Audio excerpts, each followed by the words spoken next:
हाँ बेटा, chemical properties को आगे बढ़ाते हैं और लास्ट केमिकल प्रॉपर्टीज को करते हैं। उसका क्या नाम है? Electrophilic substitution reaction. Electrophilic substitution reactions किसकी होती है? Mainly aromatic amines. तो एरोमेटिक एमाइन में कौन सी एमाइन ले रहे हैं आप? एनिलीन। क्या ले रहे हैं बेटा? एनिलीन। कैसा ग्रुप लगा हुआ है? एमिनो ग्रुप पे लॉन पेयर चमक रहा है। लॉन पेयर डोनेटिंग हमेशा क्या होते हैं बेटा? ऑर्थो पैरा डायरेक्टिंग होते हैं। क्या होते हैं बच्चों? Ortho para directing. ये बात जनरल बात है, अपन हमेशा पढ़ते आ रहे हैं कि इलेक्ट्रॉन डोनेटिंग ग्रुप है। लेकिन सबसे बड़ी बात है बेटा कि इन रिएक्शनों में, इस चैप्टर में आप डायरेक्ट नाइट्रेशन, डायरेक्ट सल्फोनेशन, ये सब डायरेक्ट नहीं करा सकते, इस इनडायरेक्ट करना पड़ेगा। उसका रीजन क्या है? तो क्वेश्चन बना लेते हैं। क्वेश्चन लिखिए आप मेरे साथ साथ सभी बच्चे। व्हाई द डायरेक्ट नाइट्रेशन, या फिर कोई बच्चा लिख सकता है electrophilic substitution not occurs in aromatic amines। तो प्यारे बच्चों, एक गड़बड़ है कि डायरेक्ट नाइट्रेशन नहीं करा सकते। उसका रीजन क्या है देखते हैं। इसका आंसर तो अपन लिख देते हैं, पहले फिर समझा देते हैं। ड्यू टू, गड़बड़ ये हुई बेटा कि रिएक्टिविटी हो तो ठीक है, ज्यादा उतावलापन खराब है। वो खरगोश वाली बात जो आपने कहानी सुनी होगी कि खरगोश और कछुए में खरगोश बहुत ज्यादा उछलता था कि मैं इतना दौड़ता हूँ, इंसल्ट करता था, और आज तक जो बहस हुई तो कौन हारा? वो खरगोश ही हारा, क्योंकि डेड होशियारी करता था और पीछे रह गया। क्यों? उसकी रिएक्टिविटी, अपने आप को ज्यादा एक्टिव समझ रहा था। तो कभी कभी ज्यादा रिएक्टिविटी नुकसान करती है। तो यहां पर भी क्या लिखेंगे? Due to high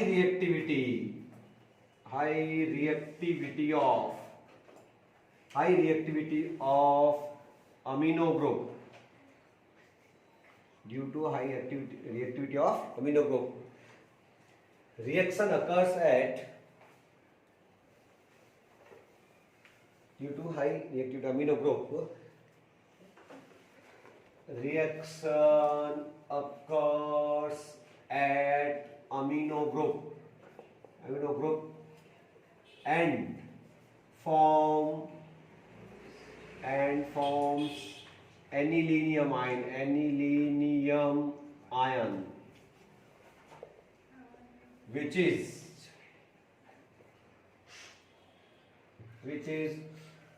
electron withdrawing group।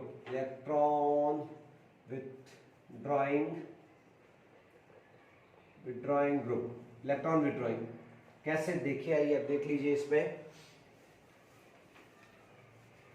होगा क्या कि ज्यादा एक्टिव होने से हुआ क्या कि इसका प्रोटोनेशन हो जाएगा बेटा। एनिलीन है, जब आप एसिड डालोगे, कौन सा एसिड डालोगे? HNO3 तो डालोगे, कोई भी एसिड डालोगे, एसिड H+ देता है और वो इसका प्रोटोनेशन कर देगा और क्या बना देगा? एनिलीनियम आयन बना देगा। NH3 पे क्या चार्ज आ जाएगा? प्लस। अब ये प्लस आ गया, इसका मतलब ये तो विड्रॉइंग ग्रुप है।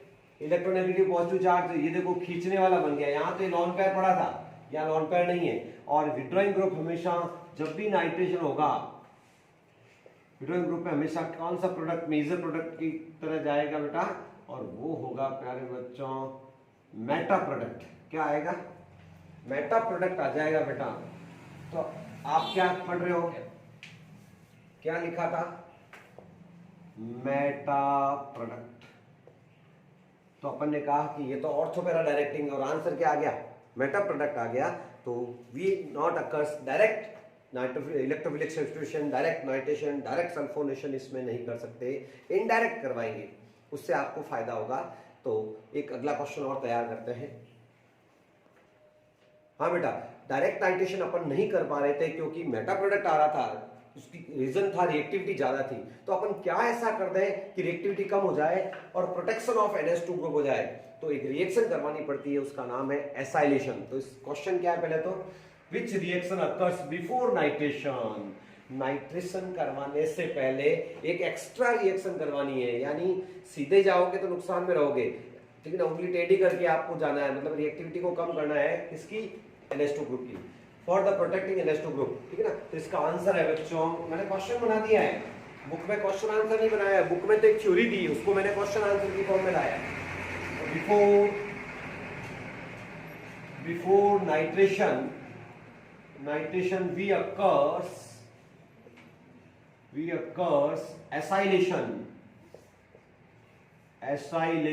या acetylation occurs acylation for protecting amino group. It decrease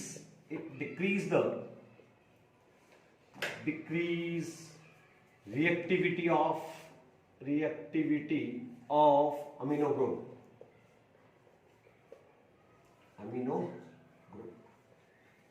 तो अमीनो ग्रुप की रिएक्टिविटी कैसे, देखिए बच्चों, तो स्टार्ट करते हैं अपनी रिएक्शन। क्या है रे बेटा, एनिलीन। इसकी पहले आपको कौन सी रिएक्शन एक्स्ट्रा करानी पड़ेगी, एसाइलेशन या एसिटाइलेशन करवाना पड़ता है। किससे होता है एसिटाइलेशन, CH3 एसिटाइल क्लोराइड से तो होता है।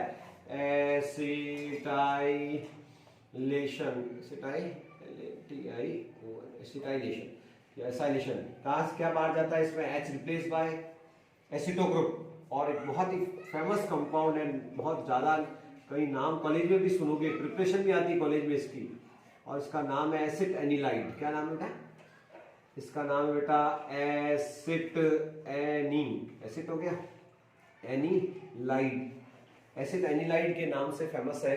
और है क्या जादू, ये देखो खींचने वाला ग्रुप है, ऑक्सीजन की ज्यादा इलेक्ट्रोनेगेटिव विड्रॉ कर रहा है, यहां से ये विड्रॉइंग ग्रुप आ गया, इसका विड्रॉइंग इफेक्ट आ रहा है, जिससे रिएक्टिविटी क्या हो जाएगी, कम हो जाएगी। अब आप नाइट्रेशन करो, कोई मना नहीं करे साहब। नाइट्रेशन किससे होता है, सबको नॉलेज में है। नाइट्रेशन के लिए क्या होता है ये पता नहीं होता कि HN3 लेना पड़ता है, और साथ में ब्ले एसिड की 1-2 ड्रॉप डालते हैं। और कहाँ प्रोडक्ट आएगा बेटा, मेजर प्रोडक्ट ही लिखो ना, सारे प्रोडक्ट लिखने जरूरी नहीं होते बच्चों। ये पैरा पर आंसर आ गया। और एसिड एनिलाइड थोड़ी चाहिए आपको, एनिलीन चाहिए, हाइड्रोलिसिस करवा दो। ऊपर लिखा हूं यहाँ पे, यहाँ इसका मैं क्या करवा रहा हूँ, हाइड्रोलिसिस। क्या होगा, H यहाँ और OH यहाँ, आपके मेजर प्रोडक्ट की ओर बढ़ गए प्यारे बच्चों। ये हो गया NH2 और ये हो गया NO2, ये हो गया आपके पैरा प्रोडक्ट। तो बेटा मेजर प्रोडक्ट आपके पैरा लाना था, देखिए रास्ता देख लिया होगा आपने। तो इस तरह से अपन सक्सेसफुली मेजर प्रोडक्ट लेके आ गए। मेटाकाई भी नहीं आ रहा, देखो मेटाकाई भी नहीं आ रहा, तो ये अपन को करवाना पड़ेगा। अब नेक्स्ट अपन लेते हैं सल्फोनेशन। हाँ बच्चों, डीएक्टिविटी इफेक्ट देख लो बेटा इसका, ये रेजोनेटिंग स्ट्रक्चर देख लेते हैं। ये नाइट्रोजन का लोन पेयर वो पड़ा है, इसमें एसिटो ग्रुप लगाने से क्या होगा कि इसको इलेक्ट्रोनेगेटिविटी ज्यादा ऑक्सीजन की, और ये लोन पेयर यहाँ शिफ्ट करेंगे तो क्या आ जाएगा, देखो डबल बॉन्ड एन पे प्लस और ओ पे नेगेटिव। तो इलेक्ट्रॉन विड्रॉइंग इफेक्ट से नाइट्रोजन पे इलेक्ट्रॉन डेंसिटी कम हो गई एक समय। अब रेजोनेंस हाइब्रिड जब बनेगा, एक समय है और एक समय कम है, तो कुल मिला के थोड़ी अवेलेबिलिटी ऑफ इलेक्ट्रॉन की अवेलेबिलिटी नाइट्रोजन पे कम हो जाएगी। इस तरह से ये, जिससे क्या होगा कि इसकी रिएक्टिविटी थोड़ी कम हो जाएगी। तो एनिलीन से थोड़ा कम रिएक्टिविटी होगा, तो इसका नाइट्रेशन अपन सब जो है सक्सेसफुली कर पाएंगे। तो ये है बेटा एसिड एनिलाइड।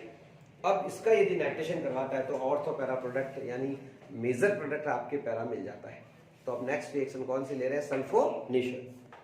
सल्फोनेशन रिएक्शन किसकी प्रेजेंस में होती है बेटा, कंसंट्रेटेड एस्टोसोल होती है, ठीक है ना। तो इसमें कंसंट्रेटेड एस्टोसोल डालेंगे तो वही पहले प्रोटोनेशन होगा बाहर और सल्फेट आयन बनाएगा एक, इसका सल्फोनेशन भी इंपॉर्टेंट है। और क्या है बच्चों, देखिए वही आपके एनिलीन है, इसका कंसंट्रेट H2SO4 यदि डालते हैं आप तो प्रोटोनेशन हो जाएगा, और ये क्या बनाएगा, कोई प्रोटेक्शन करना पड़ता है पहले, NH3+ और HSO4-, वो एनिलीनियम हाइड्रोजन सल्फेट। ये एनिलीन हाइड्रोसल्फेट का यहाँ रीअरेंजमेंट होगा, थोड़ा गर्म करेंगे इसको, टेम्परेचर थोड़ा बढ़ाएंगे इसका, और वो करेंगे बेटा 453 केल्विन पे। ये थोड़ा लो टेम्परेचर पे रिएक्शन है, और जो टेम्परेचर बढ़ाओगे रीअरेंजमेंट होगा, ये वाला ग्रुप यहाँ अटैक करेगा, पैरा प्रोडक्ट बनाएंगे, और वो क्या बना लेगा, NH3 जो है बेटा, NH3 पे तो क्या लेके आ जाओगे, NH2SO3H, बस ये ले लो आप। NH2 तो ये हो जाएगा, और यहाँ पर अटैक कौन करेगा, सल्फोनेशन में क्या आता है, SO3H का अटैक होता है, और बहुत ही फेमस एक एसिड बनेगा। अब होगा क्या, मुझे बताना, एक चीज नई चीज सीखो।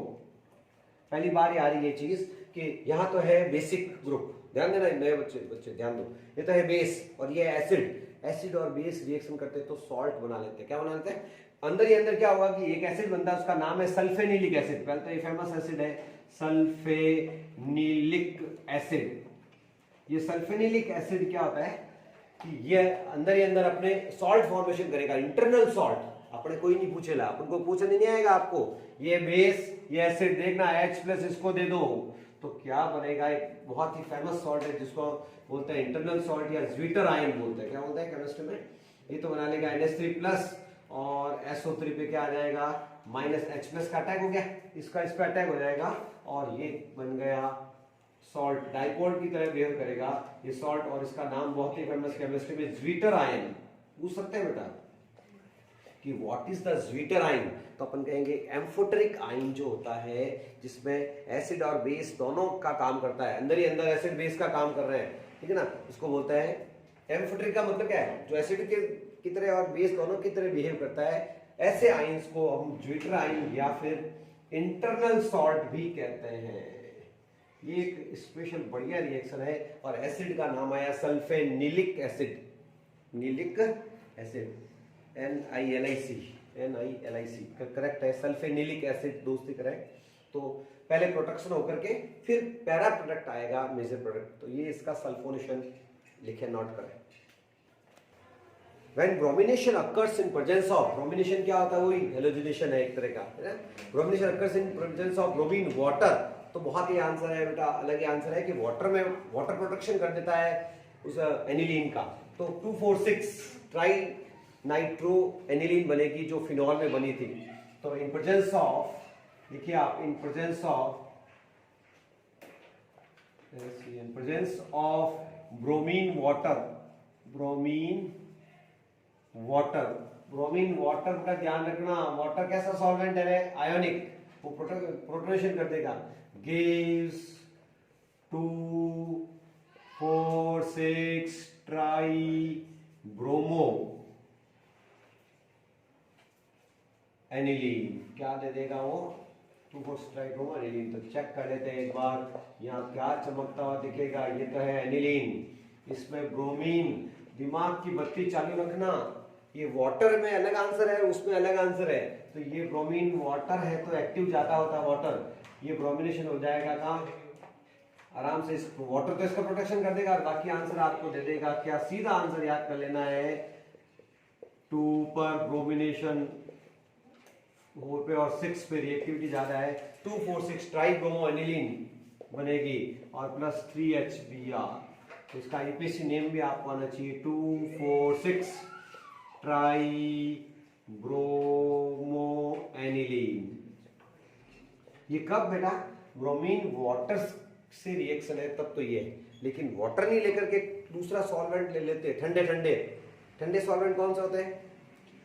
ऑर्गेनिक सॉल्वेंट, उसमें रिएक्शन अलग आएगी। तो पहले ये वाटर वाली नोट कीजिए। When bromination occurs in presence of organic solvent non polar होते हैं बेटा, तो उसमें प्रॉब्लम आएगी और उसमें आप डायरेक्ट ब्रोमिनेशन नहीं करा सकते, उसमें एसाइलेशन कराना पड़ेगा पहले। तो वही बात है कि अपन व्हेन लिखेंगे, अपन when bromination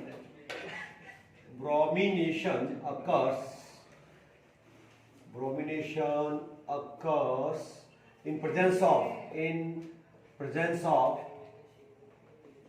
organic solvent. OS कौन सा ऑर्गेनिक सॉल्वेंट? लाइक पिरिडीन, और पिरिडीन याद आए नहीं आए, वो कॉलम लिखा इसलिए मैंने लिख दिया, बाकी आपके ठंडा कूल है ये CS2। ये क्लोरोफॉर्म, कार्बन टेट्राक्लोराइड, ये केमिस्ट्री के सबसे ठंडे कूल ऑर्गेनिक सॉल्वेंट है। पानी नहीं होना चाहिए, वाटर नहीं होना चाहिए, ठीक है ना। तो क्या आंसर आएगा? तो इसमें आपको क्या करना पड़ेगा? पहले एसाइलेशन करवाना है, पहले उसका प्रोटेक्शन करना पड़ेगा बेटा। देख लीजिए, करवा देता हूं मैं रिएक्शन। तो ब्रोमिनेशन स्टार्ट कर रहा हूं प्यारे बच्चों, ध्यान दीजिए। एनिलीन है, उससे पहले क्या कराना पड़ेगा? कौन सी रिएक्शन है, क्या नाम है? एसाइलेशन। किसकी प्रेजेंस में होता है? और बुक वाले ने ये बदमाशी कर दी यार, ये दे दिया, क्या नाम है इसका? Acetic anhydride group. तो एसिड एसाइलेशन के लिए या एसिटाइलेशन के लिए चाहे ये ग्रुप लो और चाहे ये ग्रुप लो, इच्छा में इन दोनों से एक लेना है। तो मैं ये वाला ले लेता हूं, आपके नया लग रहा होगा आपको, बाकी नया है नहीं है एक्चुअली, इसको खोल के लिख दिया मैंने एनहाइड्राइड ग्रुप। याद दिलाऊं आपको, यहां से H+ और ये कचरे में बाहर गया, देखो क्या आया, वही आएगा, एसिड एनिलाइड ही आएगा।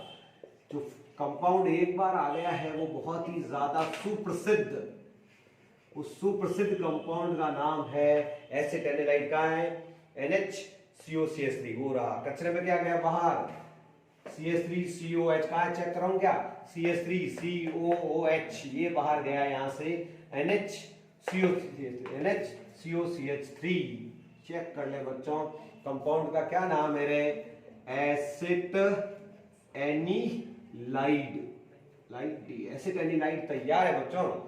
अब आप क्या कराओगे बेटा, करवा दो ब्रोमिनेशन, छो चमक रहे हुए, कोई आपके ब्रोमिनेशन कराओ, CH2 ले या पिरिडीन ले, कोई दिक्कत नहीं है। क्या आएगा मेजर प्रोडक्ट, कहाँ होगी रिएक्शन, पैरा पे,